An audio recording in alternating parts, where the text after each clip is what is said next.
皆さんこんにちは、角鹿のりこうです。本日はスーパーのお花で飾るちょっとしたひな祭りのお花ということで、早速本日の飾りがこちら。はい、ということでもういくつ寝るとひな祭りということで、今日はちょっとしたひな祭りのお花ご紹介していければと思います。で、3月3日が近づいてくると、こんな感じでスーパーでもひな祭りセットのお花っていうのをよく見かけるので、今日はこちらの1袋を使って値段も税込みで660円。なのでかなりリーズナブルですし、このようにスーパーで束で売られているようなお花を綺麗に飾るポイントなんかもご紹介していければなと。ということでざっとお花中身見ていきましょうか。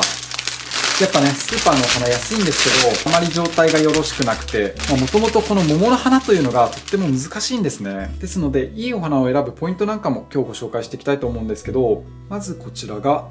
やっぱところどころこんな感じで、かすみ草も折れちゃってますね。今日飾るお花はちょっとしたお花なので、この辺折れてる部分も短く切って使おうと思ってるので、十分綺麗に飾れるんですけどね。ということで、かすみ草が1本と、こちらスプレーカーネーションが1本。この2種類はおなじみなので、ご紹介は割愛しようかなと。ちょっとこの下の折れてるところ、もう水吸わないので、ここは落としてつけておきましょうか。スーパーのお花は本当に安いんで、こればかりは仕方ないですね。これで水につけておきましょうか。で、今日のメインとなっている、こちら桃の節句には欠かせない桃の花。これがまた結構入ってますね。4本ぐらいあるかな。上で見ると付け枝がついてるので結構入ってるような感じなんですけど、本数で言うと2本、3本、4本ですね。中にはこんな感じで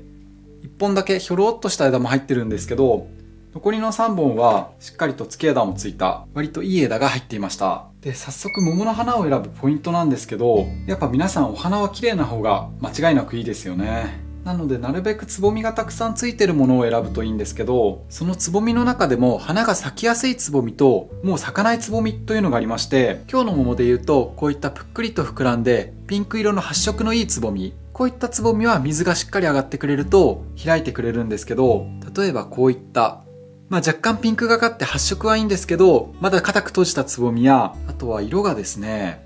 こんな感じでちょっと黒みがかってるようなつぼみ、これもだいぶ膨らんではいるので水がしっかり上がると咲いてくれるかもしれないんですけど、基本的に硬いつぼみやこういった黒ずんでるつぼみは咲かないと思った方がいいです。ですので今日私もスーパーのたくさん売られてる袋の中からこれ選んできたんですけど、この辺りならつぼみ咲くかなというところで、こういう感じですね。まだこれでも若干つぼみ硬いかなとは思うんですけど、ピンク色の発色が良くてぷっくりと膨らんだつぼみ、こういったつぼみがたくさんついてるのを選ぶと良いです。そんなところで4本入っていて、付け枝もそれなりについてるんですけど、一本一本見ていくと実はつぼみがついてる枝というのは案外少ない。この辺りもつぼみがたくさんついてると1本あたりの値段というのが高くなってくるので、スーパーのこの安い値段で言うと仕方ないのかなと。桃の枝が4本とスプレーカーネーションとかすみ草が入って今回だと650円だったので、やはり普通の花屋で買うよりは圧倒的に安いですね。また十分ひな祭りの雰囲気もこれで楽しめるんでね。で、桃の花に関してなんですけど、最初にも難しいとお伝えしたように、これはスーパーでも普通の花屋でも結構もう咲きづらいつぼみというのがたくさんありまして、これなんでかというとですね、桃の節句とはという話になってくるんですけど、もともと日本では奇数の日が揃う日というのは陽の数字が重なるので縁起がいい日とされています。ですので1月というのは1月1日お正月にあたるので、ちょっと例外として1月7日人日の節句、そして3月3日が上司の節句、桃の花が咲くのでいわゆる桃の節句なんて言われていますね。で、5月5日子供の日が端午の節句、花菖蒲が綺麗な季節ですので菖蒲の節句、7月7日七夕が七石の節句、9月9日が重陽の節句、ちょうど時期的に菊が綺麗な時期でしたのでこの日は菊の節句なんて呼ばれますね。そんな日本の代表的な五節句がありまして、その日はみんなでお祝いをしていたと。じゃあ先ほどのこの桃の花のつぼみ、咲きづらいものがこの時期に出回るというのは何でかというと、日本ではもともと月の満ち欠けで1日を決めていたんですね。今では太陽の昇り降りで1日を決めているんですけど、で、昔の月の満ち欠けで1日を決めていたのはいわゆる旧暦、そして太陽の昇り降りで1日を決めている今の暦は新暦なんて呼んでいるんですけど、実は旧暦と新暦でちょっと誤差がありまして、新暦は1年が365日に対して旧暦は確か11日ずれているので1年が354日になるのかな。新暦と旧暦で1年に11日の差があるので、約3年に一度、1年間を13ヶ月間にして、その誤差を訂正していたと。で、西洋文化が日本に入るにつれて、もともと太陽暦だった西洋の考えが日本にも広まって、それが新暦となったわけなんですね。で、桃の花に戻るんですけども、今の新暦3月3日が旧暦ですと4月頃にあたりまして、皆さんもこの3月3日に桃の花が咲いてるのって見たことないですよね。それは実は3月3日というのがまだ寒い時期なんです。ただ日本の五節句というのは今申し上げたように奇数の数字が重なる日とされているので、昔の名残から3月3日が桃の節句とされていると。で、桃の節句だから桃の花を用意せなあかんというところで、生産者もいろいろ考えまして、いわゆる促成栽培と言われている時期を早めて出荷するという方法が取られたんですけど、一般的にイメージしやすいのはビニールハウスで育てられた野菜とかですかね。例えばトマトとかって夏の野菜ですけど、今年中出てますよね。あれは加湿や保温で生育環境を整えて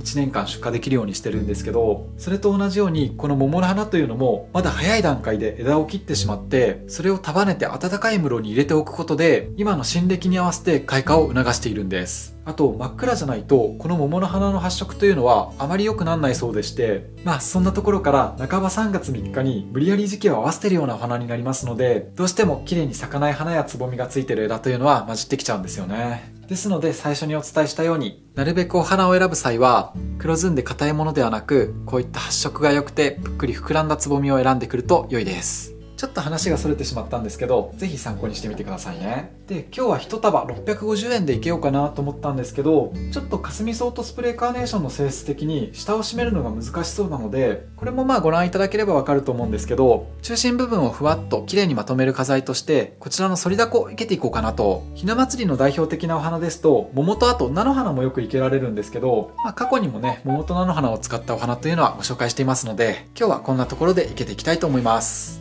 そして本日の器がこちら、昨年も使ったんですけど100均の陶器の小皿ですね。色もひな祭りにぴったしですし、こんな感じでお花の形をしていて可愛らしいので、これを今年も使っていこうかなと思います。よし、それでは実際に生けていきたいと思います。まずはこちら、今日のメインとなっている桃のお花を生けていく。で、先ほどご覧いただいたように4本入っているんですけど、こういった1本ひょろひょろっとしたものもあれば、太い枝、先端部分が切れていて細い枝が4本ついているもの、そして残りの2本、こちらが先端部分綺麗ですので、この中からどれをメインに使おうかなというところなんですけど、最初のこちらのひょろひょろっとした1本ですとちょっと力が弱いですし、逆にこちらの先端部分バツンと切れてるものはちょっと味わいに欠けてしまうので、やはりこの先端が綺麗な2本どちらかになりますかね。で、それぞれ1本ずつを見ていくと、こちらは先端部分が3本に枝分かれしてついているんですけど、ちょっとそれぞれの枝が離れすぎてるかなというところで、もう少しそれぞれが寄ってくれてるとスッキリと見えるんですけど、あまりこのように開きすぎてると出来上がったお花が散漫とした感じになってしまうんですね。で、例えばこちらの1本を取ってしまえばこの2本でスッキリと見えてきたりもするんですけど、そうやって見ていくともう1本のこちらが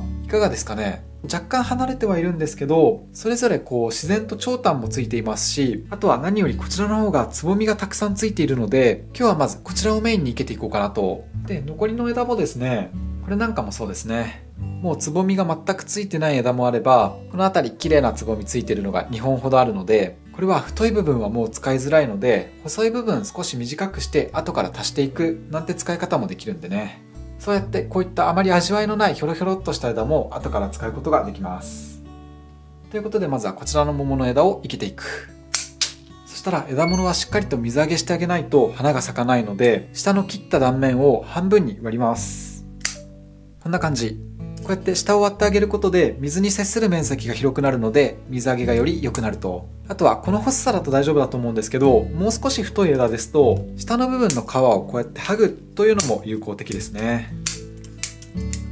こうすることで枝物はより水揚げが良くなります。そしたらこちらを生けていくんですけど、今付け枝が2本このようについているので、このまんま生けてしまうと少し広がっている感じがするんですけど、これをですねちょっとくるくるっと回していくと、いかがですかね。この2本が先ほど開いているよりすっきりと寄ってきますよね。ちょっと画面越しだと見づらいかもしれないんですけど、こうすると枝が真横に開いてしまっていてペタッとした感じがするのに対して、ぐーっと回していくことでこの2本が前後の関係になってくれるので、開いてる印象から少し寄るというのと、前後差、立体感が出てきます。ですので枝の角度一つとっても見え方って全然違ってくるので、ご自身が生けられる中でどういう表情、角度だと綺麗に見えるかなというのを探っていけるのが、美しく生けるポイントですね。そしたら今ご紹介した角度、表情で生けていきたいと思います。1本目はこんな感じ。で、植物というのは自然の表情を生かす場合、まっすぐピーンと立てるより少し傾けた方が、なんて言うんでしょう、自然の味わいと言いますか、そういったものが出てくるので、こんな感じで傾けてあげるといいかもしれないですね。そしたら今生けた枝より少し短くなるような感じで長短をつけて何本か生けていきます。つぼみが綺麗についてるものがいいですね。この太い部分から3本ぐらい取りましょうか。こんな感じで咲きそうなつぼみがついているところを選んでみました。こちらをバランスを見つつツンツンいけていく。短いのをちょっと手前に向けて入れたり、もうちょっと長いのがあってもいいですね。この辺は決まりがあるわけじゃないのでバランス見つつなんですけど、まだ桃の花何本かあるので後で様子を見て足していこうかなと。そしたら続いてこちらのスプレーカーネーションを生けていく。これもいつも通り枝分かれしているので、まずは一本一本落としていこうかな。色がまたひな祭りっぽくていいですね。下の部分から順番に落としていって、こういった先端の綺麗な部分は長いまま残しておく。このスプレーカーネーションまた状態が良くてとってもいいお花ですね。発色も綺麗だし傷んでなさそうだ。そしたらこれも同様に1輪ずつ長短をつけて生けていく。最初に桃の花でベースを作って、その後中心部分を華やかにまとめるようなイメージですね。で、これもこのチャンネルではよく皆さんにお伝えしてるんですけど、今回のメインは桃の花なので、それより他のお花が高くならないように少し低めに抑えていけると綺麗にまとまります。ただあんまり低すぎると下の部分が窮屈に見えてしまうので、生け花特有のこういった空間なんかを意識するといいですね。ということでこれはもうちょっと高い位置に生けていきましょうか。こんな感じかな。で、最後に残しておいたこちらの先端部分ももう気持ち高い位置にスッと飛ばしていく。で、まだちょっと先端部分花がボテボテっとしてるので、そうだな、こことこれは2輪残しておくか。どっちか片方落としちゃってもいいんですけどね。あんまりボテっと見えないかな。ちょっとこちら側にスッと飛ばしていきましょうか。こんな感じ。これで中心部分少し華やかになったんじゃないかなと。で、スーパーの束1束という制限をつければ、あとはかすみ草を中心部分にふわふわっと混ぜていけば出来上がるんですけど、やはりね、最初にお伝えしたようにちょっとまだ下の部分がスカスカしてるので、かすみ草を混ぜる前に最初にご紹介したこちら、たまたま教室にあったんですけど、こちらの反りダコを生けていこうかなと。で、この反りダコの色合いがまさに菜の花に似ていたので、春の明るさといいますか、これもまたひな祭りの花にぴったしなんじゃないかなと。もともとひな祭りに菜の花が飾られてた理由としては、菜の花から取れる菜種油で昔はぼんぼりを灯して亡くなってしまった幼い子たちを偲んでいた、そんなところから春らしい陽気な色と相まって桃と一緒に菜の花が飾られてたそうです。ということで今1本目は短めに少し入れたんですけど、こちらも長短をつけるために2本目は少し高い位置でふわっと生けていく。こんな感じ。いかがでしょうか。この反りダコが入ったことで先ほど中心部分スカスカしていたのがふわっとまとまったんじゃないかなと。そしたら最後にこちらのかすみ草を生けていく。で、これ混ぜ込むとふわっと華やかになりますし、小さい小花なので今だいぶ中心部分ボリュームがついてるんですけど、この中に足してもあまり窮屈というかうるさくはなんないかと思います。それがこのかすみ草のいい点ですね。ということでまずは一本一本落としていく。で、落としたかすみ草をふわふわっと混ぜ込んでいきます。とはいえあんまり混ぜ込みすぎるとうるさくなっちゃうので、ちょっと様子を見つつなんですけど、撮影スペースが白背景なので効果的に映るかは怪しいんですけどね。このまま教室に飾る分にはとっても華やかになるので、よし。ということで最後はちょっと高い位置にいけて完成かな。